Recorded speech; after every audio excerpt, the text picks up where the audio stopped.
सबसे छोटे फैमिली में आप ही हैं जो एसडीएम बने पूरे परिवार में? नहीं नहीं, एक्चुअली हमारे गांव में दो है, हम एक एसडीएम बने हैं। हमारा गांव एक बहुत बड़ा गांव है, बलरे हम्म। गांव में, चौथ सवाई माधोपुर मेरा शहर है हम्म। राजस्थान के अंदर। वहाँ एक चौथ का बरवाड़ा एक तहसील है, उसका सबसे बड़ा गांव हमारा बलरिया गांव ही है। तो पहली बार हम लोग दो लोग कई बार सेलेक्ट हुए और इस बार सेलेक्ट हुए, इस बार दोनों एसडीएम बने। एक्चुअली देखो, जिस सर के साथ आपका अटैचमेंट होता है ना, उनसे तो आप मिलना ही चाहते हैं। तो जब मेरा रिजल्ट आया तो मुझे लगा कि यार किससे मिलना चाहिए मुझे। तो मेरे जो दिमाग में बस एक ख्याल आया कि सर मणिकांत सर ही हैं जिन्होंने हमें 10 और दिशा दोनों दी थी। तो बस सर से मिलने सब मैंने कांटेक्ट किया था स्टार्टिंग में, पर सर के आउट ऑफ कंट्री तो सर से मिल नहीं पाया था। तो फिर कभी कल इनका फ़ोन आया कि सर अवेलेबल है। तो जैसे ही कल फ्री हुआ तो मैं सर के पास आ गया। मैं फील्ड में चला गया था उस दिन, मतलब जो मेरा जॉब है, मैं फील्ड में चला गया था। तो सारे दिन मैंने फील्ड में काम किया। तो शाम को जब मैं घर आया तो उसमें थक चुका था बहुत ज़्यादा। तो मैंने खाना वाना बनाया 2 बजे, तो मैं खाना खा के मुझे यार अब आ जाए अब आ जाए अब आ जाए। तो रिजल्ट आया नहीं। तो मैं, मेरे एक फ्रेंड था, मेरा सुरेंद्र नाम है उसका, तो मैंने उसको अपने रोल नंबर दे दिए थे और उसको बताया कि भाई देखना, अगर रिजल्ट ठीक हो तो मुझे बता देना और अगर रिजल्ट ठीक ना हो तो मुझे मत करना तो फ़ोन, है ना। तो सर उसका 11:12 में फ़ोन आता है, बोलता है कि भाई एसडीएम बन गया। तो सर वो जो बड़ा पल था बड़ा खुशी देने वाला था एक्चुअली। उसमें सर सारी चीज़ें शामिल है, history, geography, economy, politic, science, tech और थोड़ी रीजनिंग और मैथ भी उसमें शामिल होती है। उनको वापस नहीं दोहराना, अपने को और स्ट्रॉन्ग बनाना है। तो उसके लिए अपने जो सोर्सेज थे वो उनको मैंने चेंज किया, क्या गलती मेरी पीछे रह गई थी उनको मैंने ठीक किया, और उसका रिजल्ट ये रहा कि आज एसडीएम बन गए। आज की वीडियो में हमारे खास मेहमान हैं बनवारी लाल बैरवा सर। इनको आपने आज से हमारी वीडियो में 2 साल पहले भी देखा होगा। सर का पहले भी सिलेक्शन हुआ था। और दोस्तों कुछ दिन पहले जो आरएएस 2021 का रिजल्ट आया उसमें भी सर का सिलेक्शन हुआ है। 248 सर का रैंक है और एसडीएम बने हैं इस बार। तो सर से ही जानेंगे कि ये आपने दूसरी बार कैसे कर दिखाया, इस बार फाइनली एसडीएम बने हैं और अभी स्टेट टैक्स ऑफिसर भी थे जीएसटी डिपार्टमेंट में। तो सर आपको बहुत बहुत बधाई।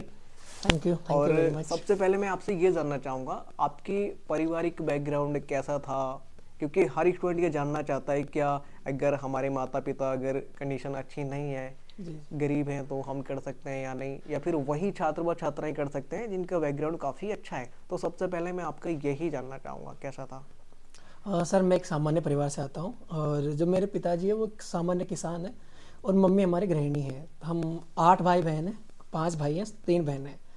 और भाइयों में सबसे छोटा हूँ मैं, और एक मेरे भैया स्कूल लेक्चरर हैं, और बाकी सब पढ़ने वाले सारे भैया हमारे। सब ने, मेरे पापा ने एक चीज़ सबको सिखाई कि बस पढ़ाई आपको ज़िंदगी में करनी है, कि अगर पढ़ाई आप ठीक से कर लेंगे तो चाहे कोई सा सेक्टर हो, चाहे वो खेती हो, किसानी हो, या कोई भी सर्विस हो, उसमें आप सफलता निश्चित मिलेगी सर आपको। तो मैं एक सामान्य परिवार से आता हूँ, बस ये बात है। सर इस बार आप एसडीएम बने हैं। आरएएस 2021 का हाल ही में जो रिजल्ट आया उसमें मैं आपसे ये भी जानना चाहूँगा, बहुत सारे स्टूडेंट आरएएस की तैयारी करते हैं, जी सर। किस तरीके से अपनी शुरुआती तैयारी करें, कैसे पढ़ें कैसे नहीं पढ़ें, रणनीति कैसे बनाएं? क्योंकि आजकल कन्फ्यूजन सबसे बड़ा ये है कि बहुत सारे स्टूडेंट तैयारी तो शुरू कर देते हैं जी लेकिन वो डायरेक्शन जो सही वाला है वो अपना नहीं पाते। एक्चुअली मेरा सौभाग्य ये रहा कि मैं जब दिल्ली में आया तो मुझे जो मणिकांत सर है उनका मुझे मार्गदर्शन प्राप्त हुआ, कि उनकी जो टेक्निक्स थी इतिहास पढ़ाने की, तो कहीं ना कहीं वो मुझे बड़ी प्रभावित किया उन लोगों ने। और हर जो भी सारी जो टेक्निक्स थी उनको मैंने, जो अन्य सब्जेक्ट्स थे उनको मैंने उसमें यूज़ करा, तो उसका बड़ा मुझे फ़ायदा मिला। और सर हमेशा 2 चीज़ों पर बड़ा फोकस करते हैं कि जो एनसीईआरटी बुक्स है वो आपको ठीक तरीके से पढ़नी है।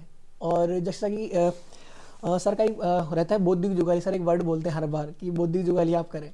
तो इसका मतलब ये हुआ कि आप जो भी चीज़ आप पढ़ें उसको अपने माइंड में थिंक करें, चीज़ों को जितना आप पढ़े उतना आप थिंक करें, और अपना आत्म मूल्यांकन करें कि भाई मैं जो जितना मैं पढ़ पा रहा हूँ उतना हमारा आउटपुट आ रहा है कि नहीं आ रहा। तो इस पर आपको फोकस करने की जरूरत है। आरएएस में प्रीलिम्स वगैरह का जब एग्जाम देने जाते हैं, आपने शायद 2 बार दिया है, 3 बार दिया सर। 3 बार दिया है, तो जब जाते हैं प्रीलिम्स देने तो उस टाइम कैसी फीलिंग आती है और उस टाइम किन किन बातों का ध्यान रखें, फिर इंटरव्यू के लिए मेंस के लिए किन किन बातों का ध्यान रखें? देखो सर, आईएएस की तरह जो राजस्थान का पीसीएस एग्जाम होता है उसमें 3 स्तर होते हैं, प्री, मैन और इंटरव्यू। और सर प्री में केवल एक पेपर होता है, उसमें 200 नंबर का पेपर होता है वो, और 150 क्वेश्चन आते हैं उसके अंदर। उसमें सर सारी चीज़ें शामिल है, history, geography, economy, politic, science, tech और थोड़ी रीजनिंग और मैथ भी इसमें शामिल होती है ना। तो सर इसका जो कट ऑफ है वो इतना ज़्यादा हाइक नहीं करता है। 200 नंबर में से कट ऑफ आपका 90 से 100 के बीच में जनरल कैटेगरी का इसके बीच में रहता है।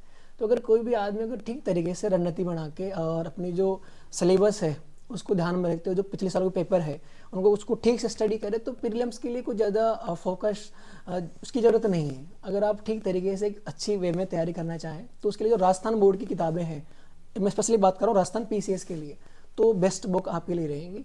और सर मेंस में वहाँ सर ऑप्शनल नहीं होता, केवल 4 पेपर जीएस के होते हैं, पेपर 1, 2, 3 और 4। प्रत्येक जो पेपर होता है सर 200 नंबर का होता है, तो जो टोटल पूर्णांक है वो 800 नंबर का हो जाता है। तो सर इसमें जो अलग अलग पेपर है वो अलग अलग सेगमेंट में डिवाइडेड है। जैसे पेपर 1 में 3 पोर्शन है। फर्स्ट पोर्शन उसमें इतिहास का आता है, दूसरा उसमें इकोनॉमी का आता है और तीसरा जो सोशियोलॉजी है, मैनेजमेंट, अकाउंटिंग, ऑडिटिंग का आता है। सर पेपर 2 में फर्स्ट जो पोर्शन है वो एथिक्स का आता है, सेकेंड पोर्शन आता है आपका साइंस एंड टेक का, और जो थर्ड पोर्शन ज्योग्राफी का आता है। सेम थिंग जो पेपर 3 है उसमें सर 3 सेगमेंट है। First portion of politics constitution का आता है, और जो सेकंड पोर्शन है वो पब्लिक एडमिनिस्ट्रेशन का आता है, और साथ में लॉ और बिहेवियर वाले कुछ छोटे छोटे सब्जेक्ट उसमें शामिल है। सर पेपर 4 है वो लैंग्वेज का पेपर होता है, उसमें 120 नंबर की हिंदी आती है और 80 नंबर का उसमें इंग्लिश आता है। और सर इसमें जो इंटरव्यू होता है वो 100 नंबर का होता है। तो अगर 900 नंबर का सर पूरा पूर्णांक होता है, अगर इसमें से अगर आप 400 नंबर ले आते हैं तो आप एसडीएम बन जाते हैं। जैसे इस बार मेरे 409 नंबर आए तो मैं एसडीएम बन गया। तो सर यहाँ पे जब रिजल्ट इस बार का आया था तो पहले आपने ही देखा था या दोस्तों ने देखा था? हाँ सर, ये बड़ा उस दिन मेरे को ज़िंदगी में एक दिन मुझे याद रहेगा कि 17 नवंबर को सर हमारा लास्ट इंटरव्यू था उस दिन हमारे आरएस का। तो सर एक आरएफपीसी की परिपाटी थी, जिस दिन लास्ट इंटरव्यू होता है उसी दिन नाइट में वो रिजल्ट डिक्लेयर कर देते हैं। तो सर मैं एक्चुअली कि अब मेरा जो ध्यान है वो डाइवर्ट रहे, क्योंकि मैं बार बार मेरा मोबाइल खोल के चेक ना करूँ, इसलिए मैं ना फील्ड में चला गया था उस दिन। मतलब जो मेरा जॉब है मैं फील्ड में चला गया था, तो सारे दिन मैंने फील्ड में काम किया। तो शाम को जब मैं घर आया तो उसमें थक चुका था बहुत ज़्यादा। तो मैंने खाना वाना बनाया 9 बजे, तो मैं खाना खा के मुझे यार अब आ जाए अब आ जाए अब आ जाए। तो रिजल्ट आया नहीं, तो मैं मेरे एक फ्रेंड था मेरा सुरेंद्र नाम है उसका, तो मैंने उसको अपने रोल नंबर दे दिए थे और उसको बताया कि भाई देखना अगर रिजल्ट ठीक हो तो मुझे बता देना और अगर रिजल्ट ठीक ना तो मुझे मत करना तो फ़ोन, है ना। तो सर उसका 11:12 में फ़ोन आता है, बोलता है कि भाई एसडीएम बन गया।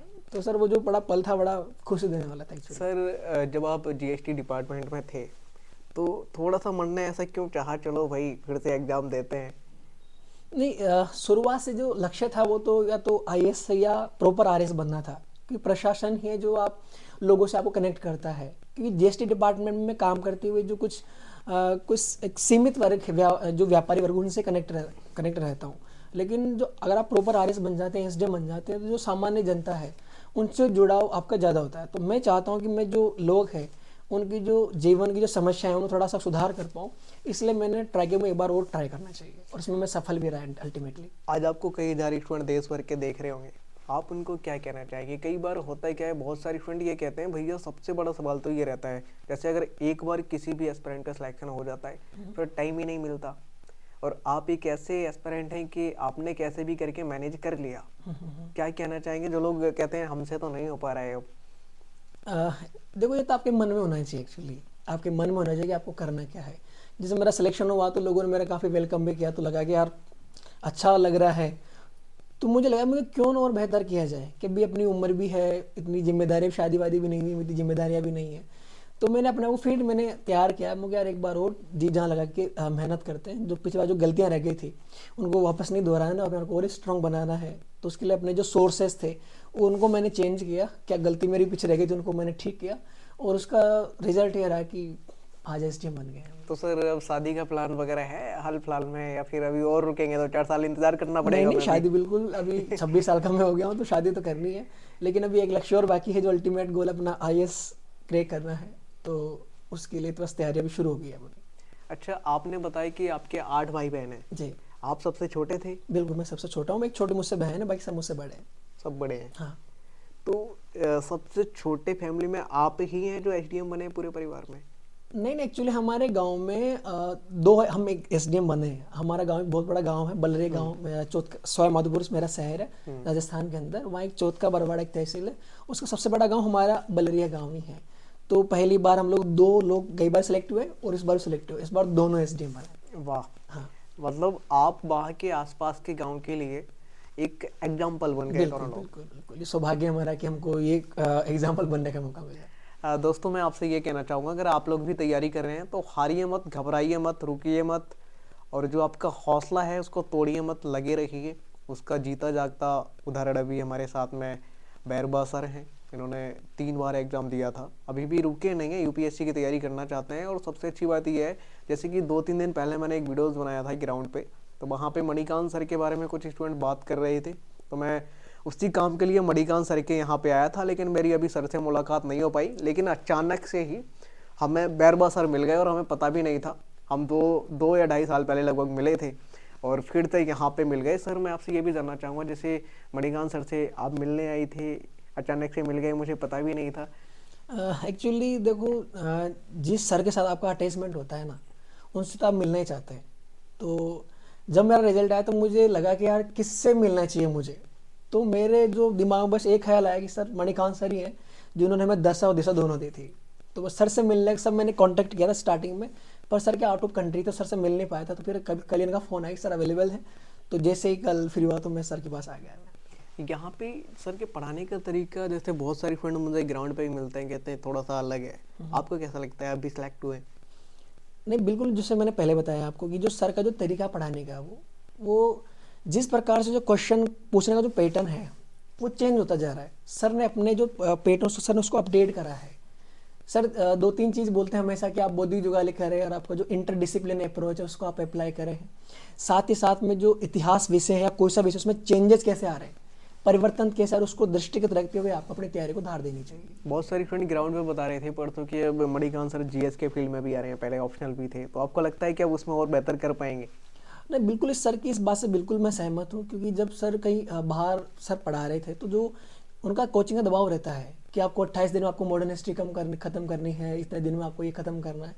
तो अगर सर ये शुरू कर पाएंगे तो कहीं ना कहीं इसका जो लाभ है, जो अन्य सब्जेक्ट है, क्योंकि सर इतिहास सर बहुत अच्छा करते हैं, लेकिन जो अन्य सब्जेक्ट अगर उनमें भी सर का अगर योगदान हो जाएगा ना, तो जो स्टूडेंट्स हैं उनके लिए बड़ा बेनिफिशियरी रहेगा। तो आज की वीडियो में हमारे जो खास मेहमान थे बैरबा सर, हमने इनसे बात की है। अगर आपको ऐसा लगता है कि हम कोई भी सवाल पूछना भूल गए तो कमेंट बॉक्स में ज़रूर लिखिए। मिलते हैं आपसे किसी और वीडियो में।